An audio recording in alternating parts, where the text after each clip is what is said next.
Okay, I'm not sure.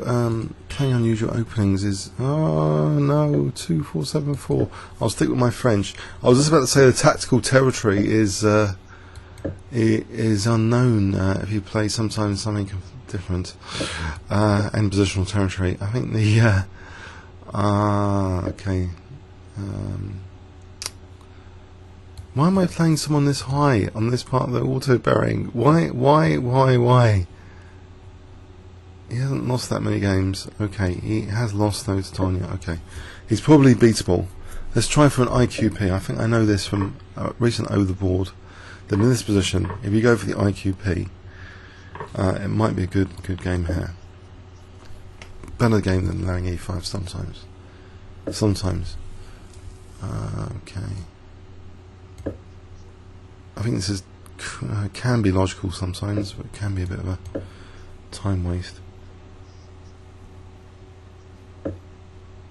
I'll wait for Queen D3 and then G6.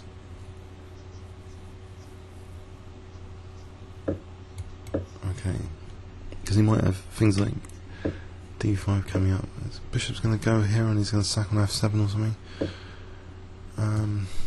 Try and hold up the D5 and C4 squares.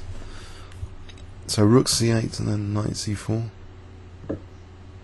Okay, so Knight F7 comes onto the cards pretty soon, I expect.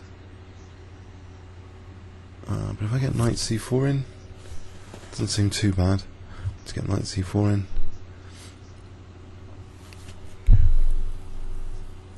Not too bad. I don't know if my play's been justified here. The bishop looks pretty nice at the moment, but Knight F7 and probably Rook E6 trying to blast me away. Can I play this just to protect E6 for a moment?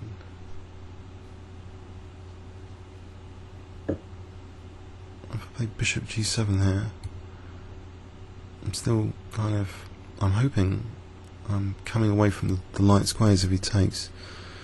And Knight F7, I'm still on E6, so maybe Bishop G7.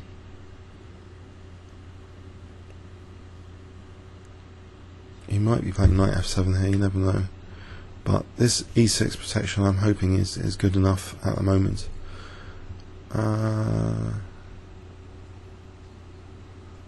Okay, maybe if I unpin as a safety precaution here, and also protect E6, maybe Queen C7 or something. Queen C7.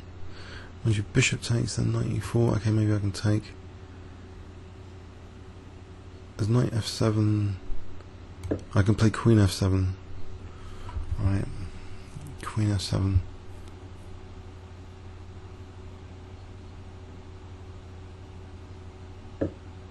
Can I get to play Knight C4 here? That's what threats introduced. Probably Bishop A2 as a threat. Try and cover up D5 and C4 in this diagonal for Knight F7 to be less effective. One way of doing that, maybe Knight D5. There's Knight E4, brings in Knight E4. Okay, I think Knight D5 though is becoming increasingly interesting. Right here, maybe there's F5 or Knight A3 coming up. Knight E5, he takes to the pawn, the Knight C3. No, that marks out F6. I don't want him marking out F6 particularly. So F5, Knight F6. If he plays Knight E4, F5, Knight F6 takes Bishop F6. There's Knight C5 as well. He can install his Knight on C5. I could just wait for Knight F6. Why do I have to play F5? Okay, I'm getting that light square blockade.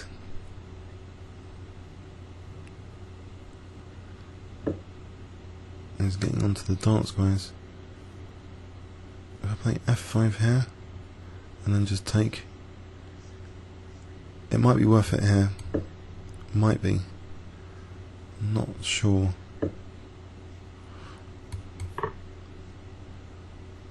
Okay, so Queen F7 is a defensive move.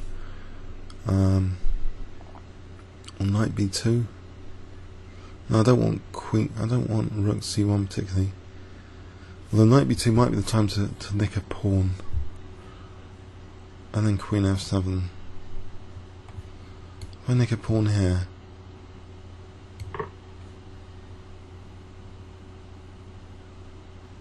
I'm hoping that's okay, because rook c1, well actually I can almost play queen c1. I think queen e7 here, just to try and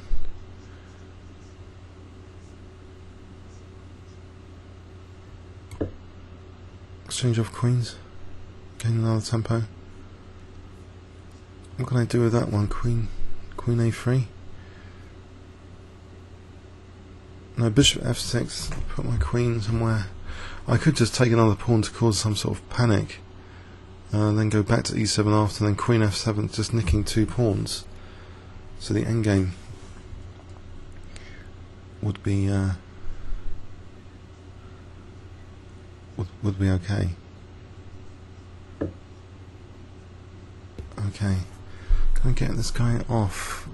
Instead of taking on d1, how about knight c4?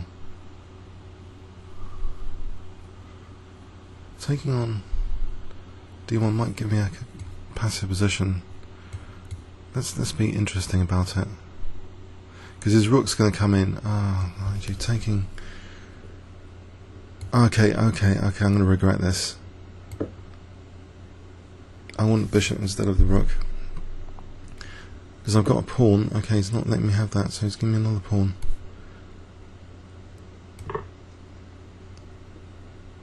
I'm probably going to regret that.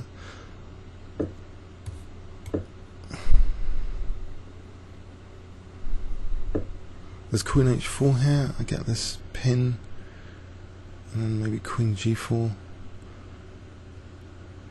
No, I don't need to do that. I don't need to indulge that. Just queen, bishop g5, queen g4. Counter attack. I'm giving them a ready-made attack. What about just queen f8 for a moment?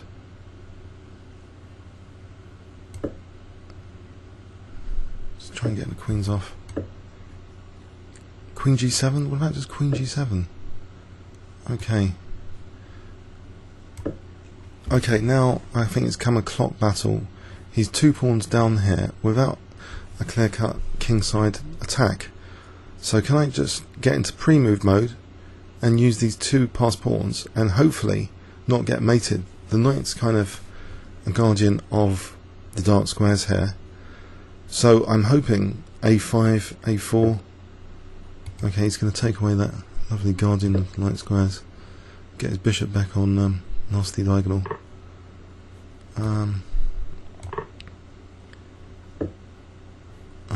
Push these guys then. There's rook c3, it could be annoying. Rook c3, try and distract some attacking resources away.